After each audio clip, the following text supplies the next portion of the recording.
The big gap in the market for Gaist was to supply really high quality and really detailed data about infrastructure, and particularly highways. We designed a methodology where we could survey roads but look at all of the roadscape, not just the roads itself. What we're doing is refining the data into different information streams or layers of intelligence, and it's those layers of intelligence that has the value. Data is a raw material. Insight is what we get from that.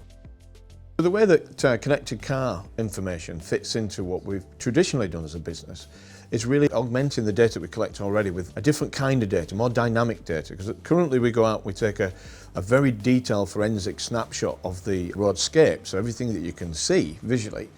But that doesn't give us information about how the road is being used and the dynamics of traffic and the rate at which roads are deteriorating. So taking information from cars that are using the roads day in, day out is a really exciting dimension for us, because we can start to get that performance data out from the information we get from cars and blend that with what we've got already. And what we're able to do with this data is to make the car more aware that there is something ahead, that they need to focus on particular sensors or particular cameras or maybe LiDAR. We will find out more about how we can use this data to be able to enhance the safety of those vehicles. The first step was to create trial hazardous locations, and we created that on a map of Millbrook. What we're doing here at UTAC Millbrook is creating is risk hotspots on the highway and the pavement to broadcast those risk hotspots into vehicles to notify the drivers that they're entering a higher risk area. We've created risk hotspots by combining historic incident data on roads with the built infrastructure data, which is what we create when we do our surveys, with connected vehicle data. What we're hoping to get out of today is validation that those risk hotspots are of real value to the drivers, whether it be fleet drivers, private drivers, or even autonomous vehicles, in ensuring that there's knowledge of the risk ahead on the highway. As you can see on the top of the vehicle, there's a roof rack mounted camera frame.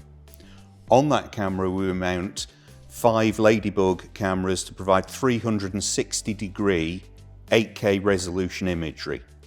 And an image is taken every 5 meters. That data is stored on a hard drive in the vehicle, and then that's available the day later for analysis. And what we use the imagery for is to identify all defects in the highway and provide scheme design for maintenance of highways.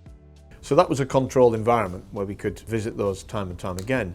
However, we have done some real-world testing in Greenwich, where we've taken data that we've got from connected car data, from our own forensic surveys and other data sets too, including CCTV, and we've identified those actual locations, and we've used them as a real-world test as well. We did have an interface inside the car so we could stream information to the drivers. So we used the Vodafone STEP system.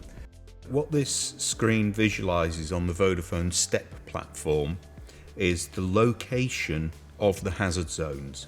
The dark orange reddish coloured are actually the zone of hazard on the highway, and the yellow zone is the approaching zone for when the message is actually sent. So that as the vehicle approaches the warning zone, the messages appear, and then the messages disappear when you exit that particular hazard zone. The benefit for the driver in being able to receive those kind of alerts directly into the car in whatever form, it's that insight, that foresight that we're giving the driver. So the results of the trial have been better than we expected, actually. The hardware and software that we needed to be able to create that linkage from the insightful data that we have and being able to get that into a car that's driving on a test track, and indeed in Greenwich on the open road. And it proves that the underlying technology is robust enough now to be able to do this. We needed to have that testing to prove that it worked in a safe way to be able to then take it out in the real environment, and we couldn't have done that without the testing at UTAC Millbrook or the support of SMLL. For us, this would have taken a year, 2 years longer to actually be able to do had we not been part of the Gaist CAM Scale-Up programme. We have the opportunity as a business to be the first around the world to bring the commercial service to the market. The exciting thing is that could mean that we save lives on the road network, you know, and that in itself, if we save one life in somebody's family is really a massive driver for us.